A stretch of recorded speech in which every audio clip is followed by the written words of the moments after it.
There is a moment in life when you realize you were deceived. Not by an obvious scam, but by an elegant narrative repeated so many times that it became invisible. The promise that financial freedom is a light, almost spiritual state, reached by buying a few assets, clicking a few buttons, and then vanishing to some beach. Machiavelli, if he were sitting in front of you now, would not smile.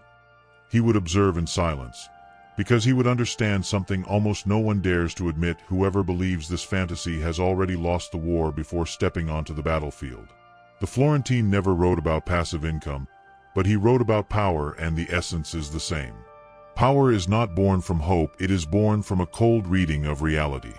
Power is not sustained by promises, but by structures. And structures, when poorly built, do not collapse all at once.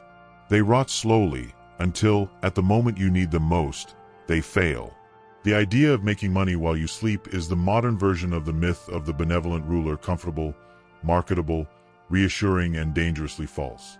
Machiavelli would see it as a collective psychological trap, a sophisticated way of disarming you, making you lower your guard, believing the battle is over when it has only changed form. Because in the real world, passive income is not the absence of effort. It is the displacement of effort. It is the transfer of vigilance. It is replacing the boss whip with the uneasy silence of a spreadsheet that may turn against you at any time. And in that silence lives the real danger. When you no longer fight every day, you begin to forget how to fight. Machiavelli said the fatal mistake of any prince is to confuse stability with security. The same applies to anyone seeking to live without a paycheck. You look at a growing number on a screen and interpret it as protection. But numbers are not walls. They are not soldiers. They are not allies. They are merely records of trust placed in systems you do not control. Here lies the first invisible fracture. You are not building freedom. You are buying dependence. Dependence on markets that never sleep, on decisions made by strangers behind closed doors, on monetary policies that change while you believe everything is working. Machiavelli would never advise surrendering one's destiny to forces one does not deeply understand. That is why most people who reach so-called financial independence do not live in serenity. They live in constant maintenance, adjustments, silent vigilance disguised as peace. They did not leave the battlefield. They only exchanged the noise of the office for the permanent whisper of uncertainty. You were trained to think the goal is to stop. Stop working, stop worrying, stop thinking. But Machiavelli knew that whoever stops thinking is ready to be ruled. The true elite does not seek absolute rest, it seeks position, always a few moves ahead on the board, even when it seems still. And then comes the question almost no one wants to ask: if passive income is so fragile, so expensive, so slow to build, why is it sold as salvation? Because it is not a financial project. It is a psychological one. It appeals to your fatigue, your resentment, your secret desire to disappear from the world without having to dominate it first. But systems do not respect desires. They respect structure, redundancy, and preparation. When you build your freedom on the idea that money will work for you, you are, in Machiavellian terms, outsourcing your own power. You are saying, even without realizing it, I do not want to govern. I want to be governed by a machine that promises comfort. And machines break. What almost no one says is that true financial independence looks less like retirement and more like strategic exile. You do not flee the system. You position yourself inside it so that every crisis, every regime change, every partial collapse does not destroy you, it merely reveals who was naked all along. So before we talk about rules, percentages, or magical formulas, the illusion must be shattered. There is no pure passive income. There is disguised vigilance. There is invisible labor. There is silent war. And there is you, in the middle of it all, believing that accumulating a number is enough to become free. Machiavelli would look at that thought with the same coldness with which he analyzed falling kingdoms. He would say freedom is not born when money flows effortlessly. It is born when you understand that without mastering the psychology of power, even 3 million in the bank can become a new kind of prison. And that is exactly where the story truly begins. After the illusion breaks, the mind looks for something solid to cling to. It is at this moment that the rule emerges, the magic number, the technical promise that seems to restore control 4%. You hear this in videos, books, lectures, cafes crowded with people with open laptops pretending to work. Mathematics enters the scene like a modern amulet. If I have 25 times what I spend per year, I am free. It doesn't matter if you earn 5 or 50,000 a month, the spell is the same. Multiply your expenses by 25 and prison becomes the horizon. Machiavelli would observe this ritual with the same distrust with which he analyzed peace treaties. He knew that formulas don't create power, they only simulate it. The prince who believes too much in a rule ends up being governed by it. And the investor who places his faith in a percentage begins to treat his own life as a statistical experiment, forgetting that chaos doesn't read spreadsheets. Imagine the most common scenario. A couple sitting at the kitchen table, Sunday night, bills scattered around, a calculator on their cell phone. They add up rent, groceries, school, health insurance, and arrive at a number that seems innocent: 40,000 a year. 1 million invested. They look at each other as if they've discovered a secret portal. A million isn't so far away, they say to each other. It's just a matter of saving, investing wisely, and holding on for a few more years. What they don't see is the silent trap closing in. The rule that comforts them today is the same one that could condemn them tomorrow. Because that math was designed looking to the past, not to the minefield that's forming ahead. Machiavelli wouldn't ask how much you intend to withdraw. He would ask, what if the world decides to test you just when you let your guard down? History is full of moments where reality violently tore the script apart. Crises that arise without warning. Markets that collapse while you're still celebrating your resignation letter. The 4% rule doesn't break dramatically. It begins to fail with small concessions one year when the withdrawal seems larger than it should be, another when inflation silently erodes your standard of living, until you realize, too late, that the structure wasn't designed to protect you, but to function on average. And the average is a comfortable fiction. You don't live in the average. You live in the month when the car breaks down, the week when the market crashes, the year when everything seems to conspire against you. Machiavelli said that fortune behaves like a flooded river when it overflows. It carries away those who built houses too fragile to withstand the current. There's something perversely seductive about reducing one's freedom to a number. It fits on a screen, it fits in an elevator conversation, it fits in an inspirational post. But the number doesn't carry the texture of life. It doesn't register the fear you feel when you open your bank app and see your freedom shrink in real time. It doesn't translate the tense conversation with your spouse about whether that unexpected expense fits into the new retirement budget. And then comes the unexpected twist. Even when the plan seems to be working, something starts to rot from the inside. People who have spent decades dreaming of this moment discover they no longer know how to interpret risk. Every fluctuation becomes an existential threat. Every economic news item becomes an omen.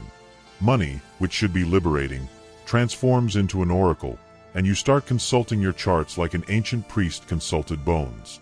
Machiavelli would see this as the most dangerous inversion of all. You no longer govern your assets, they govern you. The spreadsheet assumes the role of sovereign. Your mood, your decisions, your dreams become dependent on the latest market update. The castle has been built, but the keys are in the hands of forces you do not control. This is where mathematics reveals its hidden face. The rule doesn't fail simply because markets are unpredictable. It fails because it teaches you to feel safe in the wrong place. It teaches you to call what is merely a statistical expectation a plan. It teaches you to confuse survival with power. And perhaps the most unsettling question of all begins to whisper in the back of your mind: if 4% is the shield that protects me, why do I continue to feel afraid? Why, even with the theoretically sufficient number, does freedom still seem distant, fragile, almost illusory? Machiavelli would say that you are experiencing the first real form of dependence. No longer on a boss, but on an abstract system that doesn't know your name. And he would warn, with the coldness of someone who has seen empires fall, that when your sense of security depends on a rule, you are not sovereign. You are a hostage. And this leads us into even more dangerous territory. where the promise to never touch the main thing seems like the ultimate solution, but it hides a cost that almost no one calculates until it's too late. The promise now takes on a new face. After being disappointed by percentages and spreadsheets, you are presented with something that finally seems solid: cash flow. Rent trickling in every month, dividends falling into your account as if they were a lifetime pension, royalties from something you created years ago. No more selling pieces of your assets, but living solely off the fruits. Machiavelli would see in this moment a classic movement of the human spirit. When abstraction fails, we seek the tangible. When statistics frighten us, we embrace the concrete. And it is precisely there that the trap becomes more refined. I met a man who swore he had escaped the system. He had bought 3 properties in a medium-sized city, all paid off. He proudly showed his rental statements, spoke of passive income with the gleam of someone who had finally tamed his own story. What he didn't show were the late-night messages about leaks, the car parked because he needed to urgently take a construction worker, the constant anxiety every time a tenant was 2 days late.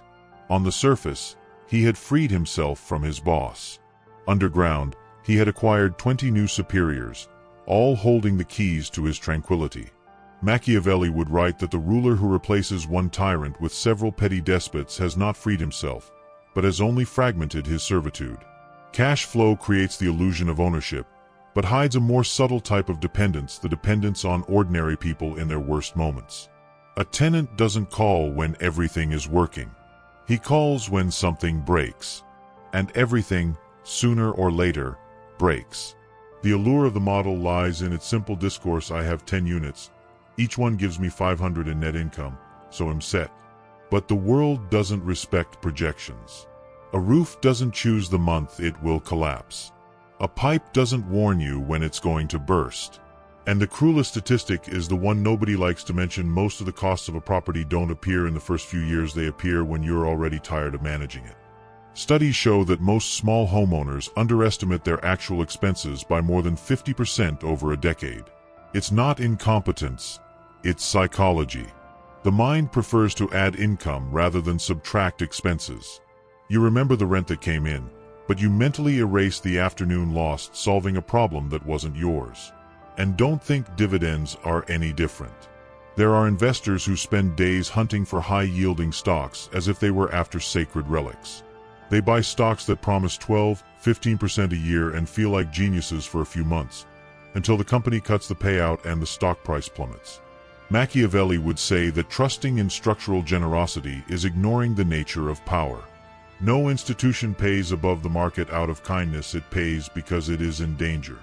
The curious thing is that the closer someone gets to so-called financial freedom through cash flow, the more rigid their life becomes. There's a silent fear of changing the system. People stop traveling because they need to be close to the properties. They avoid new projects because it will destabilize the cash flow. The instrument that should create autonomy begins to impose invisible limits. I saw a woman who had built a dividend portfolio sufficient to cover her basic expenses. Theoretically, she was financially secure, but she refused invitations, kept one eye on economic news, and the other on her brokerage app. A mere rumor of a crisis was enough for her to freeze any non-essential spending. Machiavelli would recognize in her the profile of a ruler besieged within his own castle, surrounded by walls he himself erected. Cash flow sells the narrative of eternal security, but eternal security doesn't exist. There is only continuous risk management. When you depend on a fixed source to survive, any failure becomes an existential threat. And the most ironic thing is that the more passive the model seems, the more active your mind needs to be to keep it alive. The cruelest turning point occurs when the investor realizes that their own energy is being drained by what should be liberating them. They no longer know if they own the assets or if the assets own them. Each contract, each tenant, each high-dividend stock becomes a small lever on their emotional state. Machiavelli would call this psychological capture. You believe you're in control because the money comes in every month, but you ignore the fact that your routine, your decisions, and even your mood have come to revolve around that income. You don't govern a stable kingdom, you govern a collection of small, potential crises. And then comes a question that almost no one dares to ask aloud: if living off cash flow requires constant vigilance, permanent negotiation, and a daily dose of anxiety. At what point did that become freedom? Perhaps the truth is that the dream hasn't died. It has simply changed its mask. And behind that mask, the game remains the same, only with more subtle rules and quieter punishments. There is a specific type of defeat that leaves no visible marks. It doesn't happen in a single day, it doesn't make headlines, it doesn't cause immediate alarm. It infiltrates silently, like a patient enemy who understands you better than you understand yourself. Machiavelli would recognize it as the most efficient form of conquest, the one in which the dominated believe they are still in control. I've seen people do everything right. Decades of discipline, impeccable spreadsheets, silent sacrifices. The day they finally quit their jobs, there are applause, tears, photos. They enter this new phase of life as if crossing a mystical portal. And then, weeks later, something begins to shift inside them. The world doesn't collapse, but the imagined solidity dissolves little by little. The first shock usually comes with seemingly banal news. A double-digit market drop. Nothing history hasn't seen before. Except this time, there's no paycheck at the end of the month to cushion the impact. A man I knew described the feeling as if someone had turned off the oxygen in the room without warning. He opened his brokerage app, saw the figure representing his life shrink in real time, and, for the first time in years, felt physical fear. Machiavelli would say that this is the moment when fortune tests its rulers. No matter how much you prepared, the test is not technical, it's emotional. The math still works, but the mind begins to betray the plan. The investor, now dependent on their own assets, ceases to be a strategist and becomes a terrified guardian of a treasure that moves without asking permission. The phenomenon is known by experts as sequence return risk, but the technical name doesn't capture its cruelty. It's about bad luck concentrated at the worst possible times. 2 or 3 downturns right at the beginning of your independence can devastate the future you've spent decades building. Not because the market won't recover, but because you're forced to withdraw resources when they're worth less. You're not just losing money, you're selling your own power base at the moment when it's most fragile. A study conducted after major crises revealed something disturbing. Most retirees who returned to work did so not due to a lack of immediate resources, but out of panic. Fear made them abandon solid plans. They couldn't bear the experience of seeing their own foundation crumble while they depended on it for food, sleep, and life. There is a little-known case of a former executive who had amassed a fortune sufficient to support generations. He retired months before a financial collapse. In less than 2 years, he drastically reduced his standard of living, canceled trips, sold properties, and began accepting consulting work he no longer wanted to do. When asked why, he replied with a phrase that Machiavelli would have appreciated: "I didn't lose money. I lost the feeling of being in control." This is where the illusion of autonomy shatters. You realize that having resources isn't enough, you need emotional distance from them. Without that distance, any fluctuation becomes a personal threat. You begin to interpret the market as an adversary who knows your fears, as if each red candle on the chart were a deliberate attack on your sovereignty. The irony is that many who succumb to this psychological collapse would have survived perfectly well if they had endured the discomfort for a little longer. The market, like a wounded animal, usually recovers. But what doesn't recover is the mind that hasn't been trained to live under real uncertainty. Machiavelli wrote that the worst form of ruin is that which arises from one's own reaction to danger. The prince who abandons his position at the first sign of threat hands over to the enemy what he had not yet conquered. Similarly, the investor who dismantles his strategy in the midst of a storm consolidates losses that could have been merely temporary scars. And then improvised solutions emerge, selling everything and keeping the cash on hand, as if idle money were an impregnable castle. Cutting expenses abruptly, not strategically, but out of terror. Restructuring the portfolio amidst the chaos, like rearranging the pieces while the house is already on fire. Every decision made in panic doesn't restore control, it fragments it even further. What almost no one admits is that the real battle doesn't happen on the charts, but inside your head. Wealth isn't designed to support just the body, but also the psyche. If you don't build, at the same time as you build your portfolio, an internal mechanism of emotional resilience, You're just postponing the collapse. Machiavelli would probably say that the most neglected preparation of all is preparing the mind for temporary loss. A ruler who does not contemplate defeat in times of peace does not know how to govern in times of crisis. Similarly, whoever imagines themselves independent simply because they have reached a certain number has never tested their own sovereignty. And so, silently, many return to the system they swore to abandon. Not because freedom was impossible, but because, in the moment it was put to the test, they lacked what no spreadsheet can provide: the ability to remain still while the world tries to push them off their own throne. After the storm comes something even stranger than the drop in numbers silence. Not the relaxing silence of a long weekend, but the silence that settles in when there are no more alarm clocks, imposed goals, or external deadlines. Machiavelli never believed that the absence of conflict produced happiness. For him, human beings were not molded for rest, but for the play of forces. And when those forces disappear, the mind creates enemies so as not to dissolve into the void. I met a man who achieved everything that financial independence forums promise. Solid assets, sufficient income, no boss, no meetings. In the first few months, he posted photos of long breakfasts, empty beaches, and carefree afternoons. Then, the posts stopped. When he spoke again, months later, his voice was different. He confessed that he spent hours walking around the house without knowing why. He had time, money, and no direction. The freedom he had treated as a prize revealed itself as a blank space that swallowed him whole. There's a curious little-known fact: studies on early retirement show that peak satisfaction occurs in the first 6 months. After that, anxiety and depression levels rise consistently, especially among those who didn't cultivate side projects during their working lives. The mind, deprived of challenges, begins to slowly implode. Machiavelli would have called this degeneration through idleness, the same phenomenon he observed in elites who lost their hunger for conquest and, shortly thereafter, their power itself. The most unlikely twist is that many return to work not out of financial necessity, but out of psychological necessity. They come back as consultants, teachers, mentors, entrepreneurs in something that nobody quite understands. They are not rebuilding income, they are rebuilding identity. A former engineer I knew opened a small bicycle repair shop. He earned little, but it seemed he had recovered something essential.